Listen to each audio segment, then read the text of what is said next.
Why are we so enamored with younger donors when it's mainly older donors that give major gifts?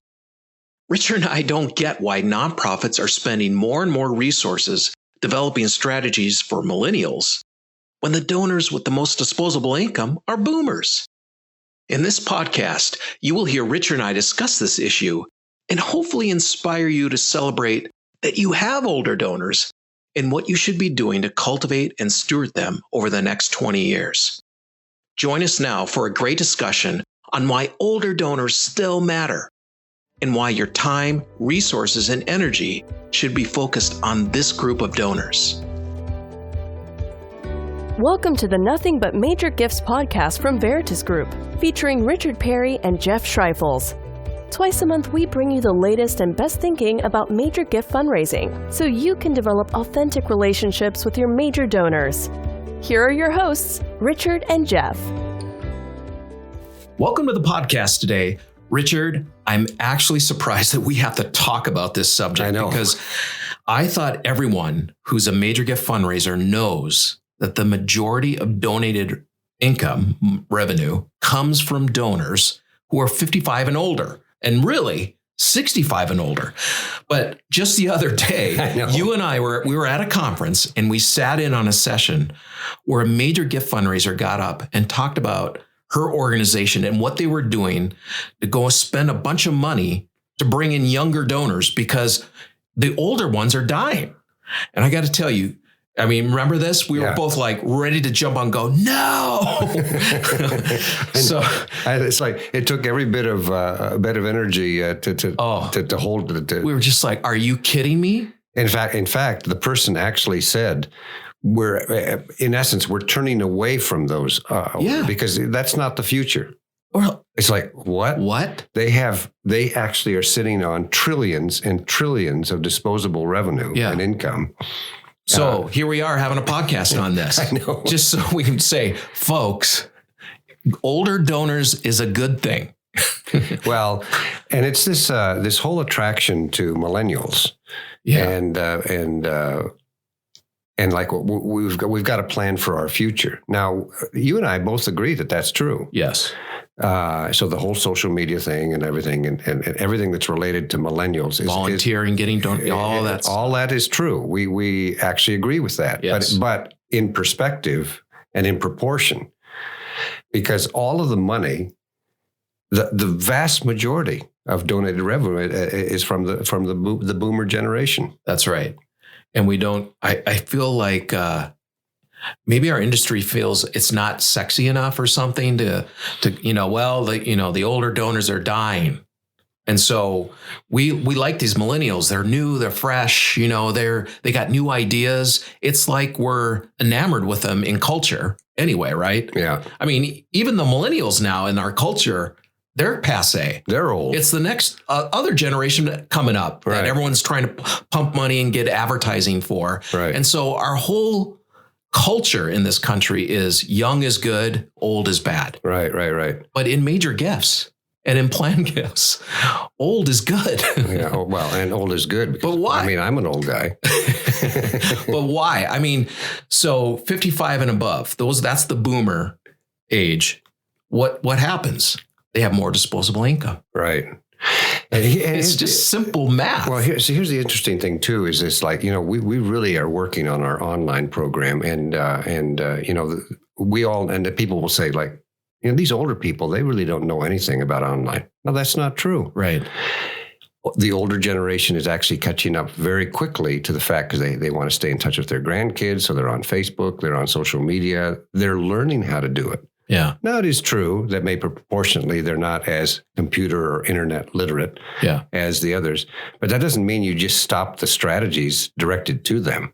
Right. And plow everything into online. Right. It's just such an interesting thing. And our industry is actually doing fundraisers a disservice by talking about all the future and the millennials and these younger people. And if we don't get after it, it's almost like it's a frenzy. Like, oh, I'm so anxious about it because if we don't do something right now, our whole economic future is lost. Well, I was just at a conference recently. I'm not going to say which one, but the vast majority of the sessions all had to do with younger donors and digital and all of that.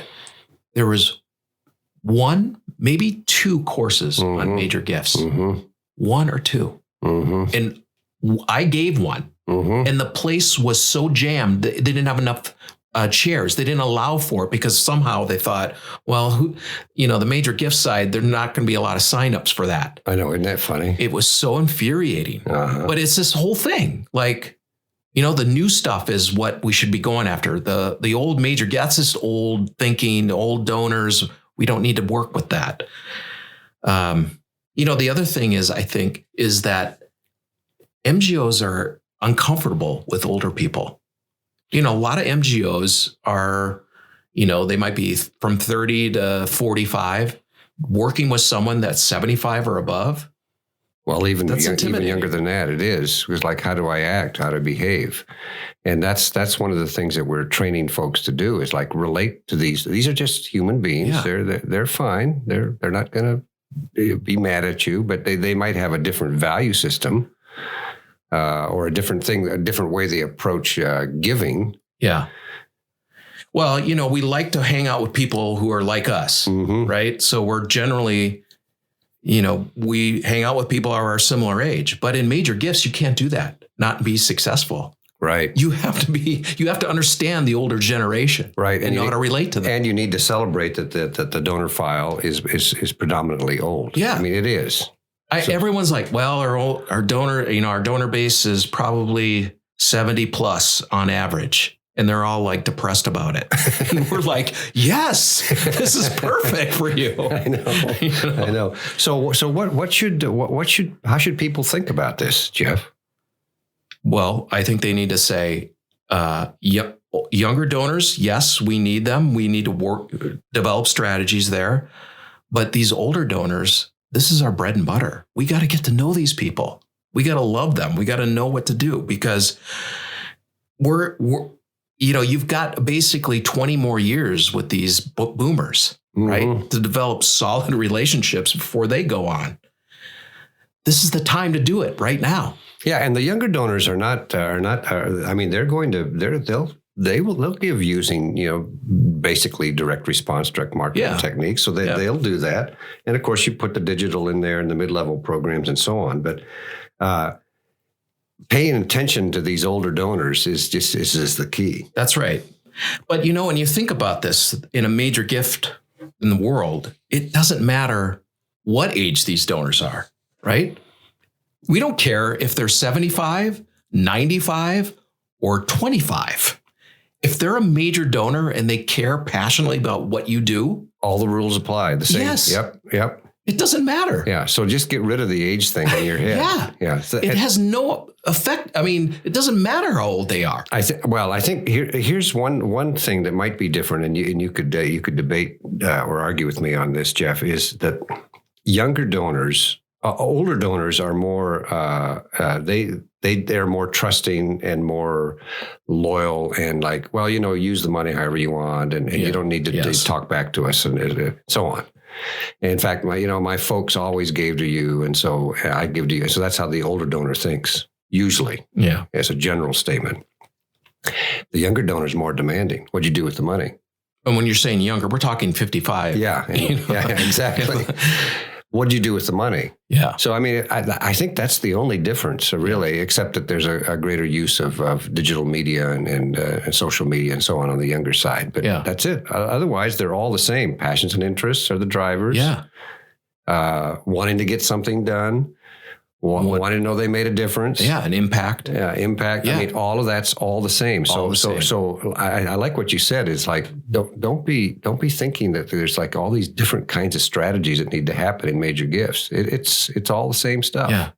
Because we actually go like communication preferences. Oh, exactly. That's the thing we ask about in the major gift training that we do is like, in addition to identifying their passions and interests, you identify their communication preference. Exactly. Now, I'm an old guy. I'm 71. Well, but I'm just saying compared. But it's like if you look at my communication preference, it's email. Right. So when we say you need to actually uncover the communication preference, if you uncover Richard's preference, talk to him on email, and then he'll connect personally. But so the driver there in terms of how you communicate is not millennials, younger people. What's their communication preference? That's right. What's their passion and interest? And just talk to them and forget about this age thing. Well, that is the beauty of major gifts. It's all individual, right? It doesn't matter the age in major gifts, how we're talking, because we're dealing with individuals. Exactly. One-on-one.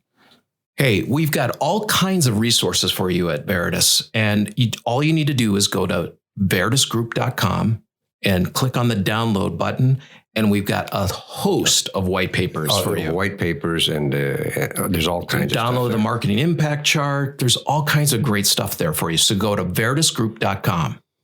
We really appreciate that you came with us on this podcast today. And we'll see you next time. Yes. All right. Thank you for being with us. Yeah, bye. Thank you for joining us for the Nothing But Major Gifts podcast from Veritas Group. Richard and Jeff also write an ongoing blog that you can subscribe to for free at veritasgroup.com. Please join us again next time.